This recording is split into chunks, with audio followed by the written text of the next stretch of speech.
So, hello everyone. Today's topic is about maxillary first molar anatomy. Okay, so first we'll learn about these developmental times. Okay, the first evidence of calcification is at birth. The enamel is completed at 3 to 4 years of time, and the eruption of the maxillary first molar is by 6 years, and the root is completed by 9 to 10 years. Okay, so now let's move into the anatomy part. Okay, so the crown of maxillary first molar is wider buccolingually than mesiodistally. So how much is this crown wider buccolingually? It is wider by about 1 mm buccolingually when compared to the mesiodistal dimension. Okay, but although the crown is short, it is broad both mesiodistally and buccolingually. Therefore, the occlusal surface has good amount of dimension. Okay, so the crown is short, but it is broad both mesiodistally and buccolingually, because of which the occlusal surface is having good amount of dimension. Okay, so this maxillary first molar is the largest tooth in the maxillary arch, and also in the permanent dentition, it is the largest tooth. So this is a very important MCQ that is asked in your NEET. Okay, so it is the largest tooth in the maxillary arch. It is the largest tooth in the permanent dentition also out of all the teeth. Okay, and it has four well-developed functioning cusps. So there are four cusps, well-developed functioning cusps, whereas there is a supplemental cusp which is a non-functional cusp. Okay, so this non-functional cusp or the supplemental cusp is having a little importance, whereas the four cusps are very important. What are those four cusps? The mesiobuccal cusp, distobuccal cusp, mesiolingual cusp, and the distolingual cusp. Okay, so lingual to the mesiobuccal cusp, there is another cusp which is called as cusp of Carabelli. Okay, so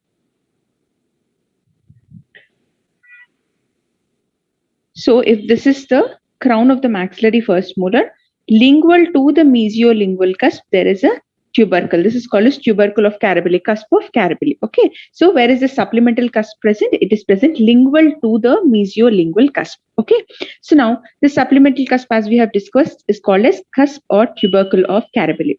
So this cusp or tubercle of Carabelli, it may be well developed. So it can take the form of a well developed fifth cusp, or it may not be well developed, so it may be present in the form of a series of grooves or depressions or pits on the mesial portion of the lingual surface. So it may be in the form of well developed cusp, or it might be in the form of a grooves, depressions, or pits lingual side, on the lingual side. So here you can see this is the fifth cusp.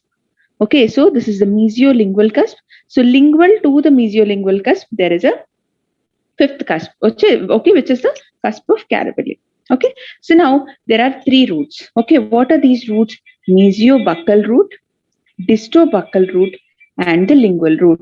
As you can see, isn't it? The lingual root is longer when compared to the other two roots, right? So there are three roots: mesiobuccal, distobuccal, and the lingual root.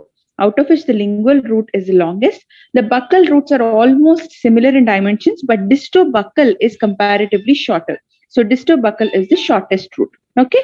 So as we all know, this portion from the CEJ to the bifurcation region is called as root trunk. So the undivided portion of the root is called as root trunk. Okay. So from the buccal aspect, what are all the roots and crowns that we are able to view? From the buccal aspect, we are able to view the three roots. We are able to view the cusps also. So distobuccal cusp, mesiobuccal cusp, and the mesiolingual cusp. Okay. Next. So coming on to the buccal aspect. Okay, so first we'll start about the buccal aspect. So here the crown is trapezoidal. So when we look at the crown from the buccal aspect, it appears trapezoidal. Same. The cervical and the occlusal aspects are representing the uneven sides of a trapezoid. Same thing we have seen with the mandibular first molar also. So it is trapezoidal, and the cervical and occlusal outlines are representing uneven outlines. Okay. And here you can see a buccal developmental groove. So when we are viewing the tooth from the buccal aspect, we are even seeing a buccal developmental groove. Okay. So now the mesiobuccal cusp is broader when compared to the distobuccal cusp. Okay. The mesiobuccal cusp is broader when compared to the distobuccal cusp. Okay. So here also you can see it is broad when compared to the distobuccal cusp.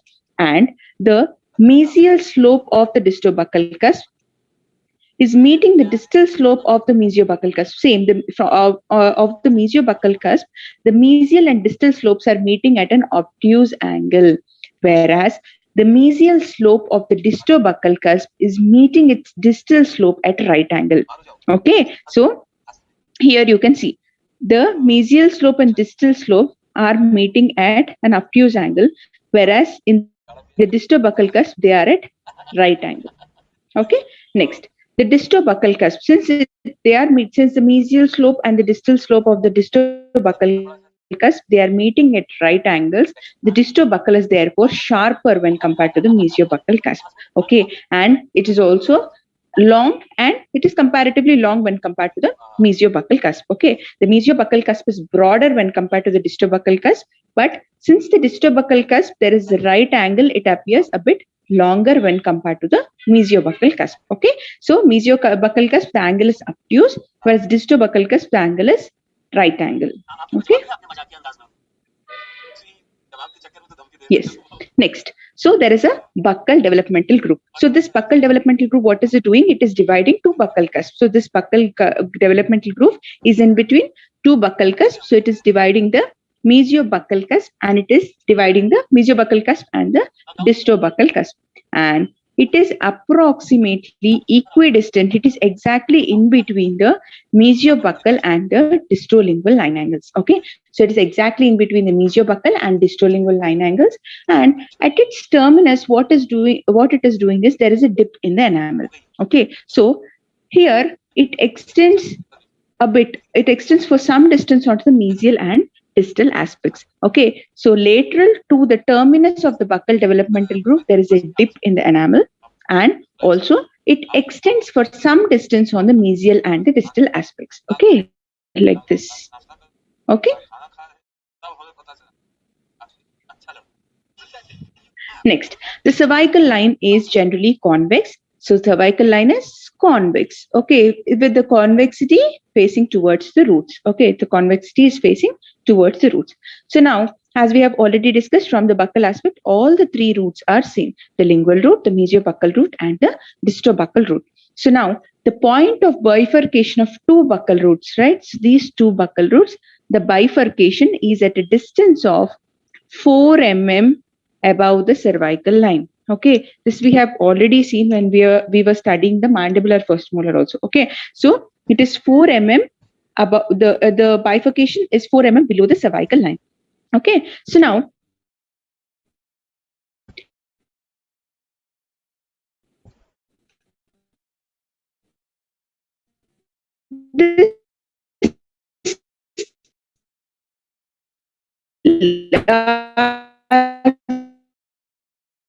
we have already discussed, the lingual root is the longest root. The two buccal roots are approximately equal in length, but the three roots out of three roots of the Ramya, maxillary molars I'm is the sorry to shortest root. interrupt, And the Ramya. buccal bifurcation, we are not able. Hello, Ramya. Can you hear me?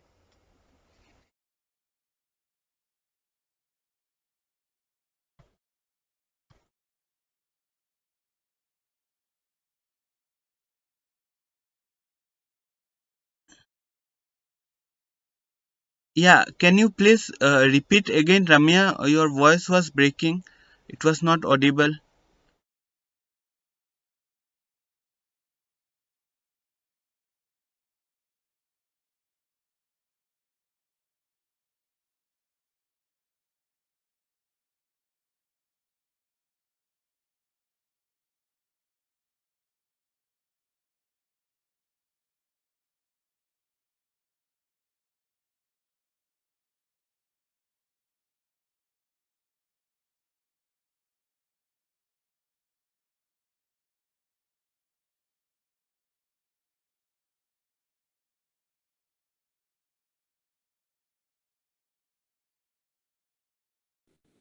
Hello, am I audible now?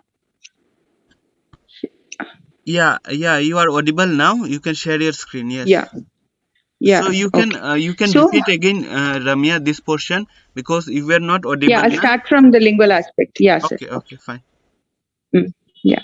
So from the lingual aspect, so when coming to the lingual aspect, we are able to view only the lingual cusps. Okay. So we are able to view only the lingual cusps. So lingual cusps, that is the mesiolingual cusp and the distolingual cusp. Okay. Mesiolingual and the distolingual cusp. Here we can see a lingual developmental group. Just like we have seen a buccal developmental group, there is a lingual developmental group.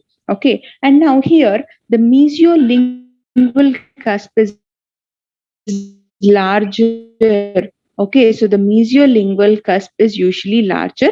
It is always the longest cusp. Okay, and before the takes place, it is the longest cusp. Okay, mesiolingual cusp is much larger. And remember, the mesiodistal width of the mesiodistal cusp. Okay, mesiolingual cusp. Sorry, the mesiolingual cusp has a mesiodistal diameter which is occupying 3/5 of the crown. So it is occupying 3/5, whereas the distolingual cusp is occupying 2/5. Okay, so the mesiolingual cusp is much larger and it is the longest cusp before any wear takes place.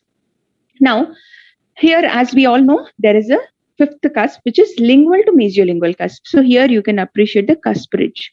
Okay, so this is the fifth cusp or the cusp of Carabelli. Okay, so this cusp ridge of the fifth cusp is approximately 2 mm cervical to the cusp ridge of the mesiolingual cusp. So it is 2 mm in the 2 mm towards the cervical region from the mesiolingual cusp. Okay, so here you can see the fifth cusp. So as we have already seen, the fifth cusp may be well developed or it may be in the form of a grooves or depressions. Okay, and one more thing, here you can see that the lingual root is occupying a major portion when we are viewing the tooth from the lingual aspect. Okay, so the lingual root is occupying a major portion, and as we all know, the lingual root is the longest root. And here you can see the distobuccal root and the mesiolingual root, a part of the mesiobuccal and distobuccal roots.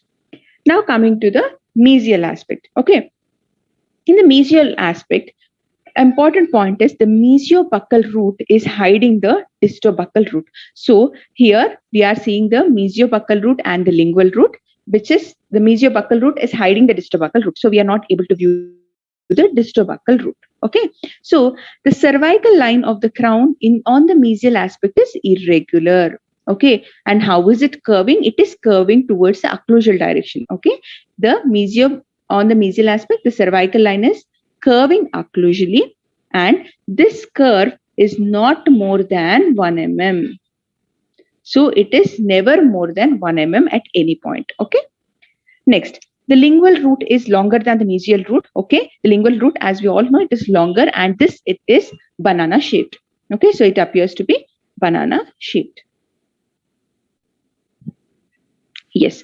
Next, coming to the distal aspect. Okay. So now on the distal aspect, most of the buccal surface of the crown may be seen. Okay. So most of the surface when compared to the mesial aspect, most of the buccal. So when compared to the mesial aspect, most of the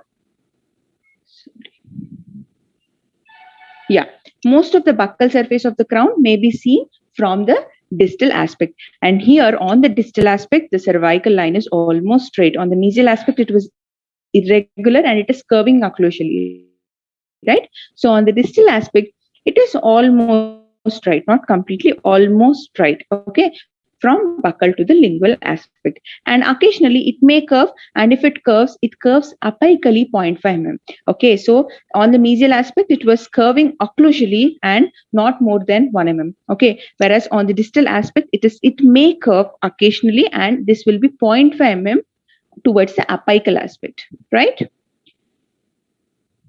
Next, yeah. And next, so this is from the distal aspect, right? The area from the cervical line to the bifurcation is here 5 mm or more.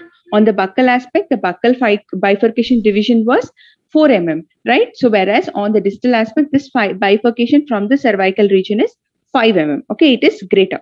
Next, occlusal aspect. Coming to the final aspect, that is the occlusal aspect. So from the occlusal aspect, the maxillary first molar appears rhomboidal. So this is a very important question. So maxillary first molar appears rhomboidal from the occlusal aspect. And here, as we all know, the mesiolingual cusp is the largest cusp. So out of all the 4 cusps, okay, fifth one is the supplemental cusp, right?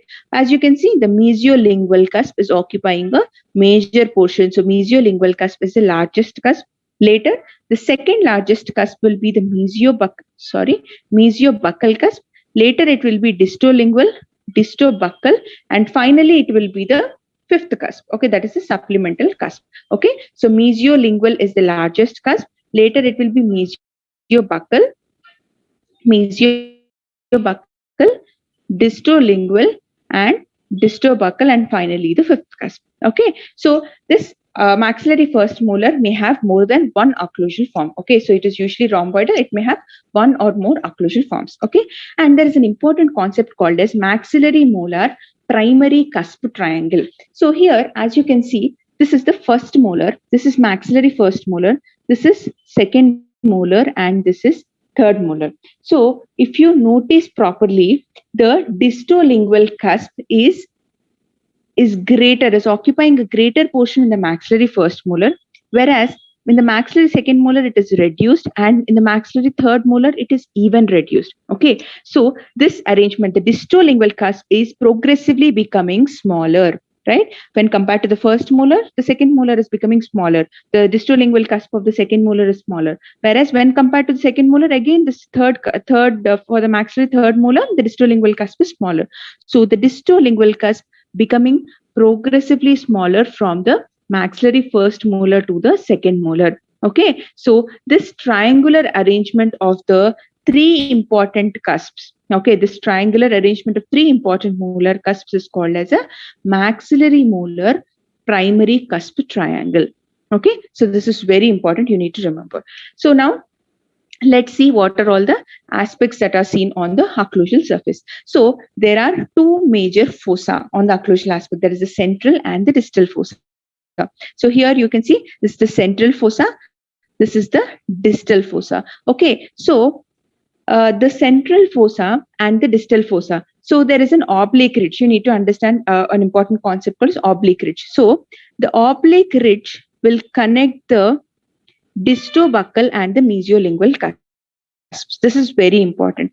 The oblique ridge connects the distobuccal and the mesiolingual cusps. And what are the 2 major fossa that are present? The central fossa and the distal fossa are the 2 major cusps, 2 major fossa that are present. Okay, and why I have talked about the oblique ridge is central fossa is present mesial to the oblique ridge, whereas the distal fossa is present distal to the oblique ridge. Okay, so now we have finished about 2 major fossa, and there are also 2 minor fossa, that is the distal fossa and the mesial fossa. Okay, 2 minor fossa are present and 2 major fossa are present. Okay, so distal triangular fossa, mesial triangular fossa, distal fossa and the mesial triangular fossa. Okay, and there are 5 developmental grooves, and there is 1 oblique ridge which we have already seen, 4 cusp ridge. As we all know, the distobuccal cusp ridge, mesiobuccal cusp ridge, mesiolingual, and the distolingual cusp ridge. Okay, so what are all the,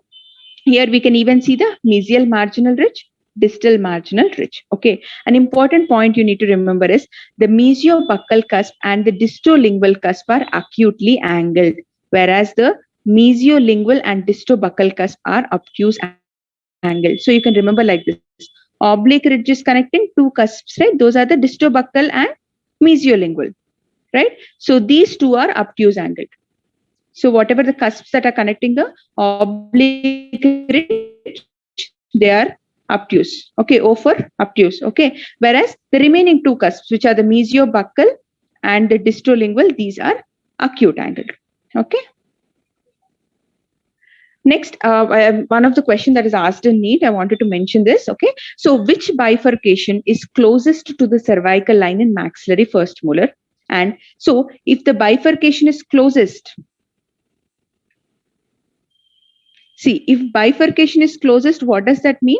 That means the tooth is having a short root trunk. isn't it? Root trunk is the undivided portion of the root, right? So if the bifurcation is closest to the cervical line, that means the tooth is having a short trunk length. If the bifurcation is far away from the cervical line, that means the root trunk is of a long length. Okay, there is a long root trunk length. Okay, so now here you need to remember these 3 points. Okay, as we all know, the buccal bifurcation is 4 mm above the cervical line. Distal side, the bifurcation is 5 mm above the cervical line, whereas on the mesial side, it is 3 mm above the cervical line. Means MBD. It is 3, 4, and 5. Okay, so 3, 4, 5, MBD. Remember this. Okay, so since the mesial bifurcation is 3 mm above the cervical line, that means it is closest to the cervical line, right? It is closest to the cervical line. Therefore, this surface is having the short root trunk length. Whereas which surfaces have is far away from the root cervical line? Distal bifurcation is far away from the cervical line, and on the distal side there is greater root trunk length. Okay, thank you everyone.